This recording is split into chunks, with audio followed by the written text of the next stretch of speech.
Right boss. ఇప్పుడు మాకు impact trainers అని మేము డెవలప్ చేస్తూ ఉంటాం. ఇక్కడ ఉన్నారు చూడండి ముగ్గురు అమ్మలు. అదే రకంగా మనకు సతీష్ గారు అని హైదరాబాద్లో ఉంటారు, ఎక్స్ట్రాడినరీ ట్రైనర్. మీరందరూ వచ్చేలోగా ఉన్న వాళ్ళందరూ కూడా ఒక మంచి సబ్జెక్ట్ తీసుకొని సతీష్ గారు వచ్చారు. ఐ రిక్వెస్ట్ మీ అందరు చప్పట్లు గట్టి కొడితే సతీష్ గారికి హ్యాండ్ ఓవర్ చేస్తాను. 1 2 1 2 3. Thank you Guruji, thank you so much. So నా పేరు Satish Kumar. So I'm from Hyderabad. 9 ఏళ్ళు బ్యాంకింగ్ ఉద్యోగం చేసిన తర్వాత ఏదన్నా చేయాలి, సమాజానికి ఏదో ఒకటి చేయాలి, మనవంతుగా ఎంతో కొంత ఇవ్వాలి అన్న ఉద్దేశంతో ఒక మంచి ప్లాట్ఫామ్ కోసం ఎదురు చూస్తున్న టైంలో సో ఇంపాక్ట్ ఫౌండేషన్లో నేను ఒక ప్రోగ్రామ్ చేయడం జరిగింది. ఈరోజు ఇలా మాట్లాడుతున్నానంటే ఆ ప్రోగ్రామే కారణం. మనకి స్వాతంత్రం వచ్చి 1947లో స్వాతంత్రం వచ్చింది. Yes or no? అయితే ఇప్పుడు ఒక ఫ్రీడమ్ మూమెంట్ నడుస్తుంది, తెలుసా మీకు? ఒకప్పుడు బ్రిటిష్ వాళ్ళ నుంచి విముక్తి కోసం ఒక ఫ్రీడమ్ మూమెంట్ నడిచింది. ఇప్పుడు ఒక ఫ్రీడమ్ మూమెంట్ నడుస్తుంది, తెలుసా ఎవరికన్నా ఏంటో? సార్ ఇప్పుడేముంది, ఇప్పుడు ఫ్రీడమ్ మూమెంట్ ఎక్కడ నడుస్తుంది, అందరం ఇళ్లలో చక్కగానే ఉన్నాం. సో ఇప్పుడు అటువంటి అవసరం ఉందని చాలామంది అనుకుంటున్నారు. సో ఫ్రీడమ్ మూమెంట్ ఏంటంటే ఫైనాన్షియల్ ఫ్రీడమ్. విన్నారా ఈ మాట ఎక్కడన్నా? ఫైనాన్షియల్ ఫ్రీడమ్ ఎంతమంది విన్నారు? ఒకసారి హ్యాండ్ రైజ్ చేయండి ఒకసారి. తెలుసా దానికి అర్థం ఏంటో తెలుసా? ఫైనాన్షియల్ ఫ్రీడమ్ అంటే ఇక్కడ చాలామంది వినుంటారు, కానీ ఫైనాన్షియల్ ఫ్రీడమ్ కావాలని అందరూ కోరుకుంటున్నారు. చిన్న స్టేట్మెంట్లో చెప్తాను. ఫైనాన్షియల్ ఫ్రీడమ్ అంటే ఏం లేదు.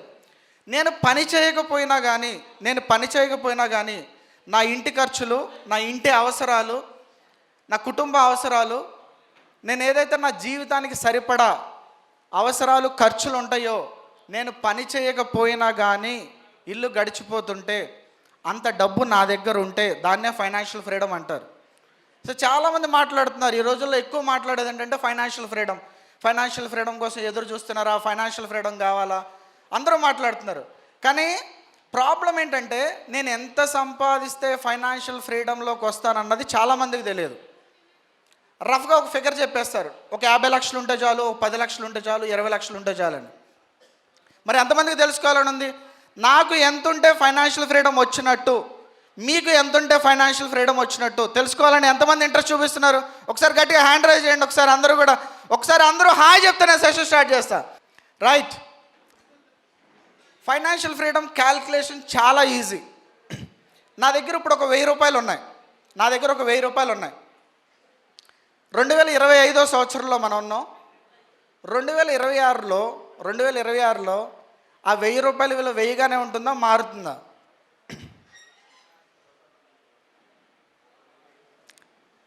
నా దగ్గర ఒక 1000 రూపాయలు ఉన్నాయి. చాలామందికి ఈ కాన్సెప్ట్ అర్థం కాదు. నా దగ్గర ఒక 1000 రూపాయలు ఉన్నాయి. 2026లో 1000 రూపాయలు 1000 రూపాయలుగానే ఉంటుందా, మారుతుందా? మారదని ఎంతమంది అనుకుంటున్నారు? ఒకసారి హ్యాండ్ రైజ్ చేయండి. మారుతుందని ఎంతమంది అనుకుంటున్నారు? ఒకసారి హ్యాండ్ రైజ్ చేయండి. హలో. రైట్. ఒక చిన్న ఎగ్జాంపుల్ చెప్తాను. 2020లో ఒక 100 రూపాయలు పెట్రోల్ కొట్టించాం మనం బండిలో. 2020లో ఒక 100 రూపాయలు పెట్రోల్ కొట్టిస్తే ఒక లీటర్ పావు ఎంత వచ్చేది. ఇప్పుడు మనం 2025లో ఉన్నాం. అదే 100 రూపాయలకి అంతే పెట్రోల్ వస్తుందా, తక్కువ వస్తుందా? అదే 100 రూపాయలు కదా, అంతే పెట్రోల్ రావాలి కదా. కానీ ఎందుకు రావట్లేదు? Money value changes over a period of time. డబ్బు విలువ మారిపోతుంది. ఒక 100 రూపాయలని if you don't invest it, saving is different, investment is different. డబ్బు దాచుకోవడం వేరు, ఇన్వెస్ట్మెంట్ చేయడం వేరు. అంటే 100 రూపాయలు నేను ప్రాపర్గా ఇన్వెస్ట్ చేస్తే ఆ మనీ అన్నది 110 రూపీసో 120 రూపీసో అయితే అది ఇన్వెస్ట్మెంటు. 100 రూపాయలు మీరు దాచుకున్నారు, ఒక 5 ఏళ్ళు కూడా 100గానే ఉందంటే మీరు జస్ట్ మనీని దాచారు అంతే, దాన్ని డబల్ చేయట్లా. చాలామంది ఏంటంటే సేవింగ్ చేస్తున్నారు. సేవింగ్ వేరు, ఇన్వెస్ట్మెంట్ వేరు. అయితే కొంతమందికి లాజిక్ ఏంటంటే, సార్ నేను ఫిక్స్డ్ డిపాజిట్ చేశాను, 1 లక్ష ఫిక్స్డ్ డిపాజిట్ చేశాను, 1 ఇయర్కి 1 లక్ష కాస్త 1,06,000 అవుతుంది కదా, సో మరి అది ఇన్వెస్ట్మెంటేనా? 1 లక్ష రూపాయలు ఒక 1 ఇయర్లో మనం సంపాదించాం, 1 లక్ష కాస్త నార్మల్గా యావరేజ్గా సేవింగ్స్లో 6% వస్తుంది, 6% ఇంట్రెస్ట్. లక్ష కాస్త 1,06,000 అయింది. ఇప్పుడు నేను మనీ ఇన్వెస్ట్ చేసినట్ట చేయనట్ట? చేసినట్టని ఎంతమంది అనుకుంటున్నారు? లక్షని ఇన్వెస్ట్ చేశాను, ప్రాపర్గానే నేను ఇన్వెస్ట్ చేశాను, సరైన పద్ధతిలో నేను ఇన్వెస్ట్ చేశానని ఎంతమంది అనుకుంటున్నారు? 1,06,000 అయింది కదా, నా మనీ పెరిగింది కదా. ఎంతమంది అనుకుంటున్నారు పెరిగిందని? చాలామందికి అర్థం కాదు ఏంటంటే, మీ దృష్టిలో 1,06,000 అయి ఉండొచ్చు, కానీ మన ఖర్చులు కూడా అదే విధంగానే పెరుగుతున్నాయి. మనకి ఇన్ఫ్లేషన్ అనే కాన్సెప్ట్ ఒకటి ఉంది, ద్రవ్యోల్బణం. విన్నారా ఈ పదం ఎక్కడన్నా? ఇన్ఫ్లేషన్. మనం చేసే ఇన్వెస్ట్మెంట్ ఏదైతే ఉందో ఇన్ఫ్లేషన్ రేటుని దాటితేనే మీరు ప్రాపర్గా ఇన్వెస్ట్ చేసినట్టు. సపోజ్ ఇన్ఫ్లేషన్ రేటు 5% ఉందనుకోండి, ఇన్ఫ్లేషన్ రేటు 5% ఉంది, మీరు ఏదైతే ఇన్వెస్ట్ చేశారో అది ఓన్లీ 6% రిటర్న్సే ఇస్తుంది. సో ఓవరాల్గా మీకు వచ్చే రిటర్న్ 1%. మీరు ఏదైతే 6% అనుకుంటున్నారో ప్రాక్టికల్గా మీకు 6% వచ్చినట్టు కాదు. సో మనకి డిఫరెంట్ టైప్స్ ఆఫ్ ఇన్వెస్ట్మెంట్స్ తెలియాలి. Mutual funds is an investment, stocks is an investment, gold is an investment, real estate is an investment, insurance is an investment. First know properly what are the different types of investments available in the market. డబ్బులు దాస్తే అది మీ భవిష్యత్తు అవసరాలకు సరిపోవు. డబ్బుల్ని invest చేస్తే మాత్రమే మీ భవిష్యత్తు అవసరాలకు సరిపోతాయి. అయితే జనాలకి ఈ ఇన్వెస్ట్ చేసే దానిలో కన్ఫ్యూజన్ ఒకటి ఉంటుంది, ఎలా ఇన్వెస్ట్ చేయాలి. నా దగ్గర ఒక 100 రూపాయలు ఉంటే దాన్ని ఏ విధంగా ప్లాన్ చేసుకోవాలన్నది చాలా ఇంపార్టెంట్. సో ప్రాపర్గా ప్లాన్ చేసుకుంటే అందరూ కూడా ఫైనాన్షియల్ ఫ్రీడమ్ అన్నది సాధించవచ్చు. వింటారా? చెప్పేది వింటారా? ఎలా సాధించవచ్చు అన్నది. నా దగ్గర ఒక 100 రూపాయలు ఉన్నాయి, నేను ఎలా దాస్తే ఫైనాన్షియల్ ఫ్రీడమ్ అన్నది నేను సాధించవచ్చు. సింపుల్ 100 రూపీస్ కాన్సెప్ట్లోనే చెప్తాను. ఒక 100 రూపాయలు మనం సంపాదిస్తే 55 రూపీస్ ఎంత? ఒకసారి రిపీట్ చేయండి నాతో పాటు. ఎంత? 100. ఒకవేళ 1000 అనుకోండి, అది ఎంత అవుతుంది వాల్యూ? 550 అవుతుంది. 10,000 అనుకోండి, ఎంత అవుతుంది? 5,500 అవుతుంది. మీ శాలరీ 1 lakh అనుకోండి, అప్పుడు ఎంత అవుతుంది? 55,000 అవుతుంది. Hope you are clear in maths. Okay, it is a percentage. నేను పర్సంటేజ్ రూపంలో చెప్తున్నా, అర్థం కావడానికి 100 రూపాయల ఎగ్జాంపుల్తో చెప్తున్నా. Suppose if you are earning 100 rupees, ఒక 100 రూపాయలు సంపాదిస్తే 55%, రిపీట్ విత్ మీ, ఎంత? 55%. 55% అన్నది మన ఖర్చులకు దాచుకోవాలి. దేనికి? మన అవసరాలకి. అంటే ఇంటి రెంట్ కావచ్చు, లేదంటే ఇంట్లో ఖర్చులు కావచ్చు, what ever maybe, only 55%.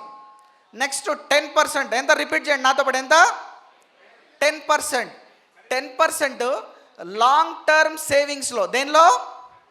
Long term savings. మనకు అనుకోకుండా కొన్ని ఖర్చులు వస్తూ ఉంటాయి.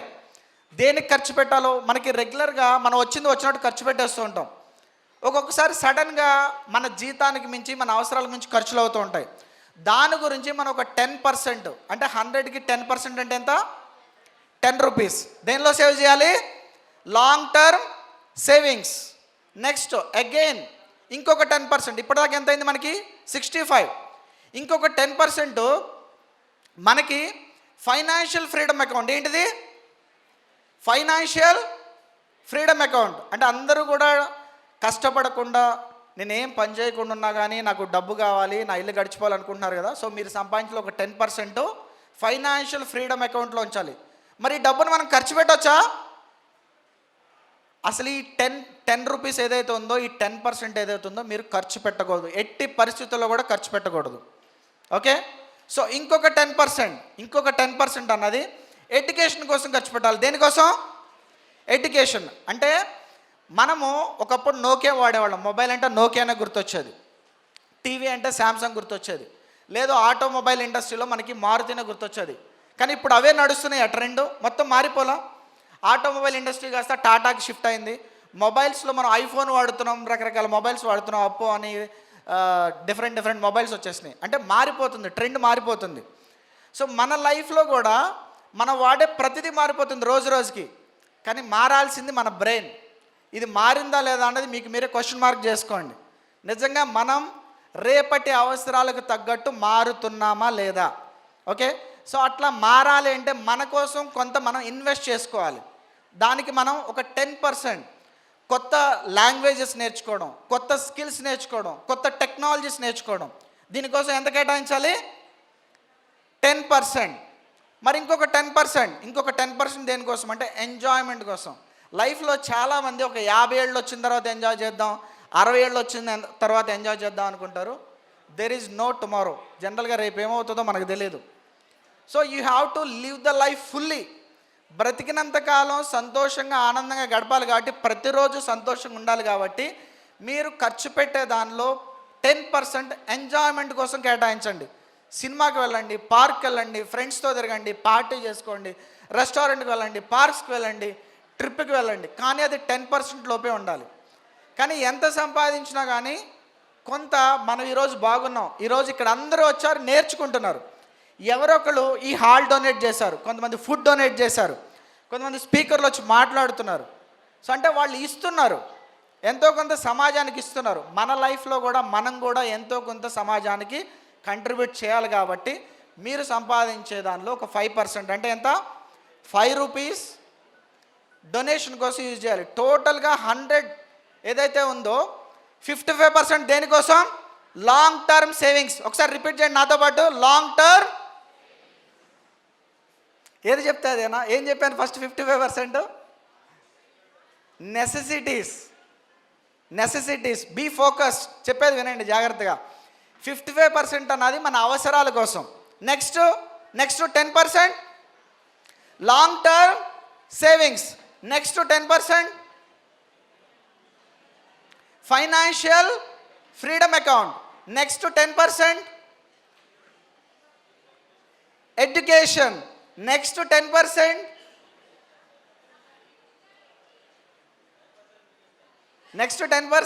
ఎంజాయ్మెంట్. Next 5% donation. ఒకసారి నాతో పాటు రిపీట్ చేయండి, అందరూ రిపీట్ చేస్తే అందరికి గుర్తుంటుంది. ఫస్ట్ మొదట ఎంత పర్సెంట్? 55%. దేనికోసం? నెసెసిటీస్. నెక్స్ట్ 10% దేనికోసం? Long term savings. నెక్స్ట్ 10% దేనికోసం? Financial freedom account. నెక్స్ట్ 10% దేనికోసం? ఎడ్యుకేషన్. నెక్స్ట్ 10% దేనికోసం?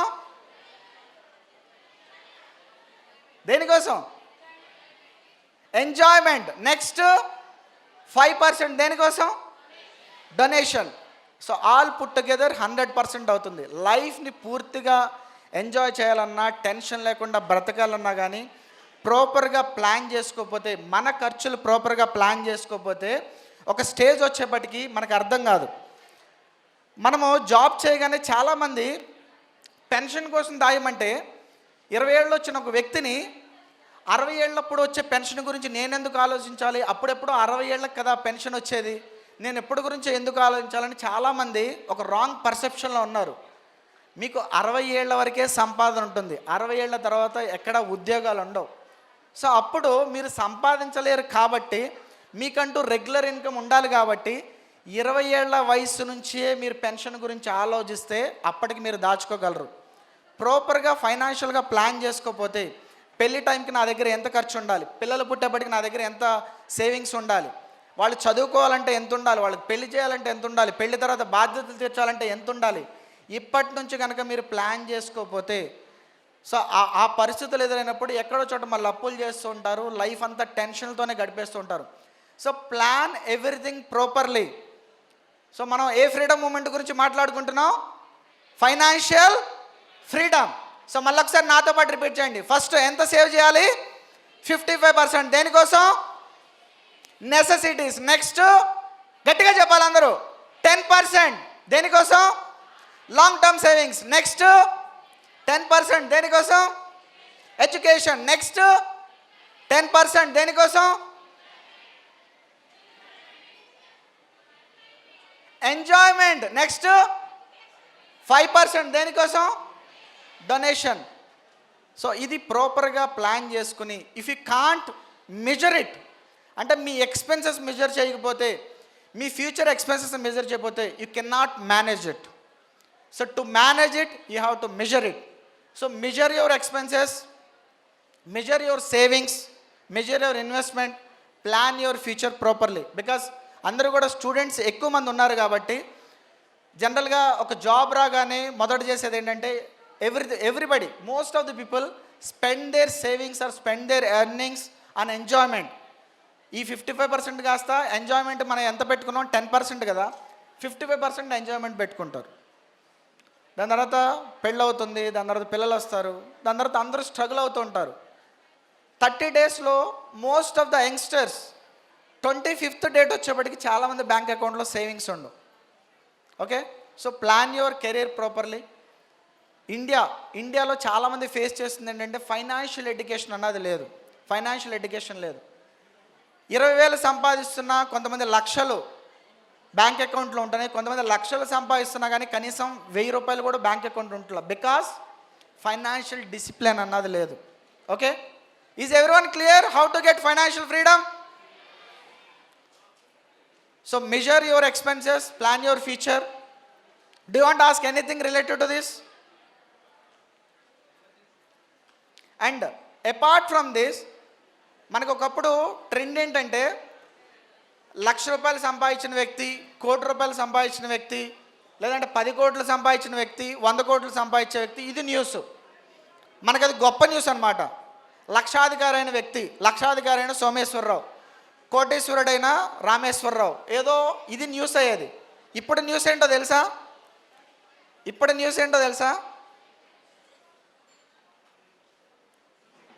న్యూస్ ఏంటంటే 1,00,00,000 రూపాయలు పోగొట్టుకున్న బ్యాంక్ ఉద్యోగి, 2 కోట్లు పోగొట్టుకున్న సాఫ్ట్వేర్ ఉద్యోగి, 10 కోట్లు పోగొట్టుకున్న సాఫ్ట్వేర్ ఇంజనీర్, ఇది న్యూస్ అవుతుంది. అంటే ఒకప్పుడు సంపాదించడం న్యూస్, ఈ రోజుల్లో ఏమైపోయిందంటే పోగొట్టుకున్నది కూడా న్యూస్ అయిపోయింది. రానున్న రోజుల్లో 2026 నాటికి 7 లక్షల కోట్లు స్కామ్ అవుతుందని అంచనా. 7 లక్షల కోట్లు. సో సంపాదనతో పాటు సైబర్ క్రైమ్స్ కూడా నేటి రోజుల్లో పెరుగుతున్నాయి. కాబట్టి సైబర్ క్రైమ్స్ గురించి కూడా అవగాహన క్రియేట్ చేసుకోండి. ఒక నంబర్ చెప్తాను, నోట్ చేసుకోండి. 1930. Repeat with me. What is the number? 19. So మీకు చుట్టుపక్కల ఎటువంటి సైబర్ క్రైమ్స్ జరిగినా కానీ ఆ నెంబర్కి రిపోర్ట్ చేయండి. Thank you so much for the opportunity. Thank you, Satish. Thank you very much. Thank you so much Satish garu. Thank you.